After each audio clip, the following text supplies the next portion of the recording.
Welcome, Ghosts and Ghouls, to another episode of My Spooky Life. My name is Karma, and happy Halloween. So I'm a werewolf. I did have fake ears, pointy ears, and extra sideburns and widow's peak. But I was yesterday during a party, and I'm not going to do that again because it was a pain to get off. So I'm actually going to take these out now because they're a little hard to talk in. And well, as you can tell, I'm having to record my front-facing camera again. As usual, when I'm recording, it stops recording. Last time, I don't know if you noticed, I went for 16 minutes full without stopping. So it's not my cell phone. It is not the camera that's malfunctioning. It's probably having to do with what I'm talking about. It doesn't help that it's Halloween. I feel like things are a little more active during Halloween. So, again, sorry for the bad quality, but this is going to have to happen until I get someone to look on the other side of the camera and make sure it's still recording. So last episode I talked about how aliens and, a hunchback and a witch. And so this last thing that happened in Mexico was I was walking to school with my younger sister, and we were talking about how we were so happy. It's finally Friday. We don't have to take the bus anymore. We don't have to deal with, walking the long distances and things like that. And this girl, I guess she heard us, came up behind us and started saying how we should appreciate being alive. It shouldn't matter what day it is. It's always be happy to be alive and don't look forward to the next day when you don't know if you're going to make it to the next day. That made us mad. Like, who are you to talk to us like that? Yes, we appreciate every day. And it's just, we can't be happy that we don't have to take the bus anymore for 2 days and relax. Well, anyways, she starts walking faster and passes us up. And she turns the corner, and we run after her. And we turn the corner maybe no less than 2-3 seconds after she did, and she was gone. There was a house there, so we thought, well, maybe she went in, but their gate, everyone, instead of a screen door, they have barred gated door to close the door, obviously. And we didn't hear it. Those doors are usually really heavy, and you can immediately hear when one is opened or closed. And we didn't hear any of this. So our conclusion was that this girl must have passed away. And hearing our conversation made her very upset that she died so young, and we were young, and for some reason she felt that we didn't appreciate her life enough. And that was the last thing that happened to us in Mexico. So after that, from 11 years old up to 14 and a half, well, going on 15, nothing happened.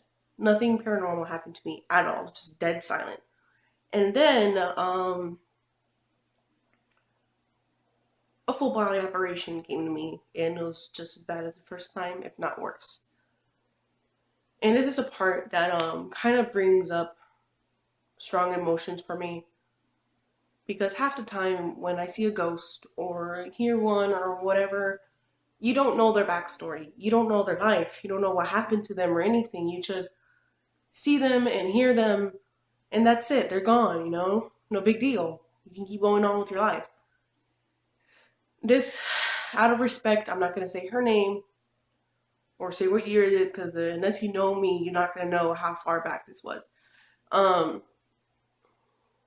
of respect for the family, because it is a pretty big thing, and I'm not even sure I should have the right to talk about it, but since I was kind of included in it, but not really, well, anyway, you be the judge. Here is the story.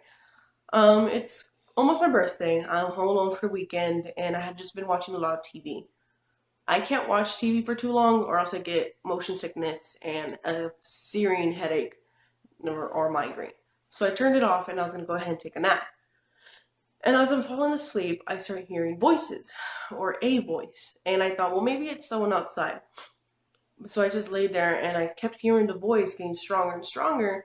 And I'm like, why don't I hear the footsteps? In my apartments, there's a lot of walkways made out of wood that when someone passed by, they were loose and old, so you would immediately hear them pass by. Boardwalks, basically. And I didn't hear that. So I peeked out the window, and I didn't see anyone. I was like, but I still hear the voice, and it hit me. I turned around, and in the corner of my bedroom, at the only exit, because a bathroom that connected to the living room and the main doorway was blocked, by a girl in the corner. She looked cut up and burnt and like Frankenstein together, and she was standing there and she's saying something about, why'd he do this to me? I thought he loved me. Why couldn't he just move on and leave me be? Like along those lines. And she looked at me like I guess she didn't realize she was there. And she made eye contact with me and she's like, you need to help me. You've got to help me. Like, I don't, and I was like, I don't know how to help you. I am scared. I am crying because this girl looked like she just got out of a car wreck and just came at me and started to walk towards me. And I'm actually getting goosebumps. I'm wearing a flannel shirt and I'm getting goosebumps thinking about this. And she kept coming at me. And I went and hid in this little nook near the side of my bedroom. And I was just covering my ears. I was like, I don't hear you. I don't hear you. You're not real. I had my eyes closed. And when I opened them, she was standing right in front of me at eye level. So she had to like crouch down to talk to me. And she just kept whispering, not in a threatening manner at all. She was nothing threatening. It was just really scary. And she's telling me to help her and all these other things. And sorry, the video stopped again while I'm watching it. I was so into telling you what happened. And as I passed out, I came to because of just all the emotion, and she wasn't there. Uh, Afterwards, a couple of days went by, a couple of weeks maybe even. My friend Joey contacted me and he showed me a flyer of this girl that was on the news. Like the story made the news, and that he wanted to help find her. When I saw that picture, I immediately knew this is the same girl I saw. And it sent shivers down my spine because it means that I saw, and according to the dates, I saw her a day or two after she was killed. Not even a day or two, like hours before. It was the exact same day. Guess my birthday hadn't passed by yet. So I was just about to turn 15. She was 19 when she died. And she came and appeared in my house hours after she had passed away. It had to be. Um,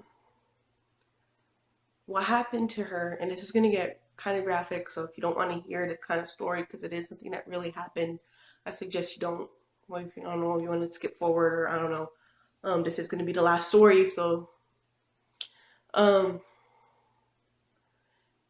this girl, 19 years old, went to her boyfriend's house because he wanted to talk to her.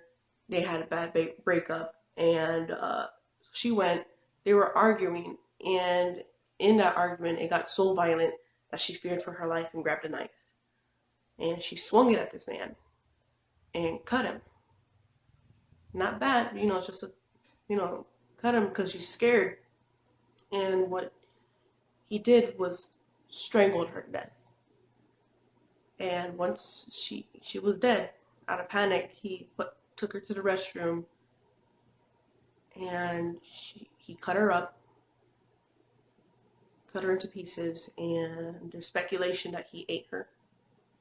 They're just going by what I can find online, because I actually didn't look for this until years later, until like recently, because of the channel. I knew I was gonna have to talk about this because it's in the timeline and it's such a important story that I couldn't really leave it out.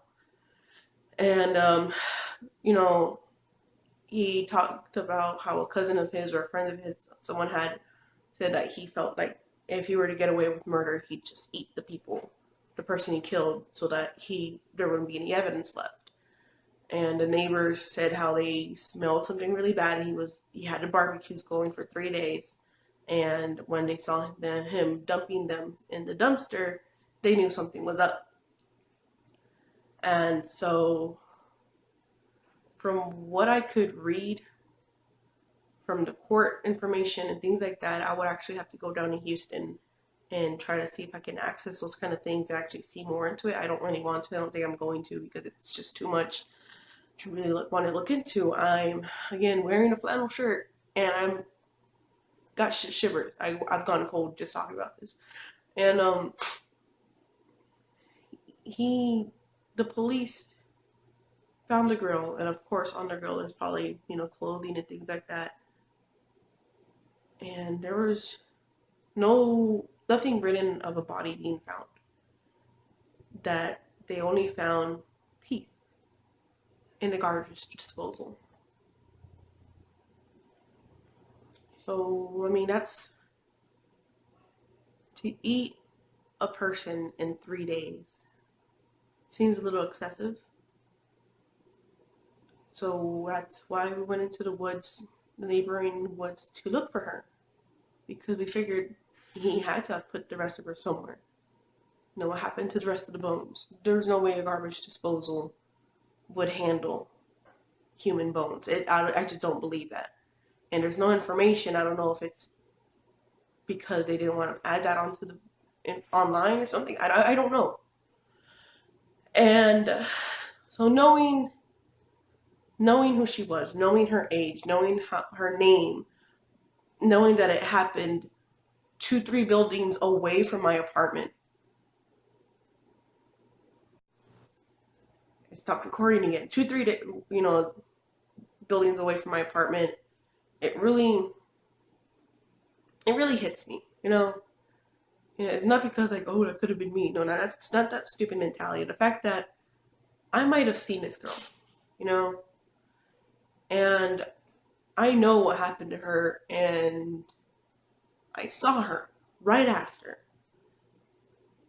And that itself is like really, it leaves you cold.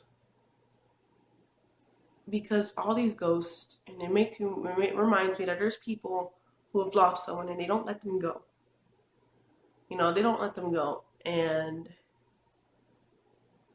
you got to think about it. Like, if you've lost a family member, it's not good to make them stick around. You have to let them go and move on with her. Whatever happens afterwards. I believe in reincarnation.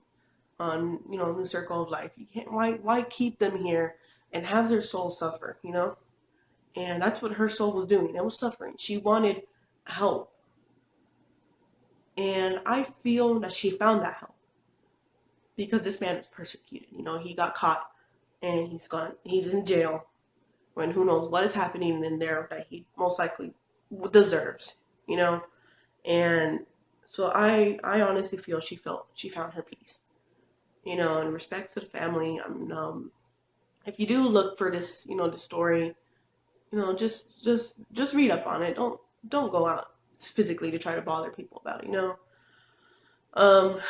that is all I have for today, because my camera keeps malfunctioning, and I'm pretty sure it's because of this story and the emotions I'm bringing up, and it's probably causing some kind of spookiness to happen.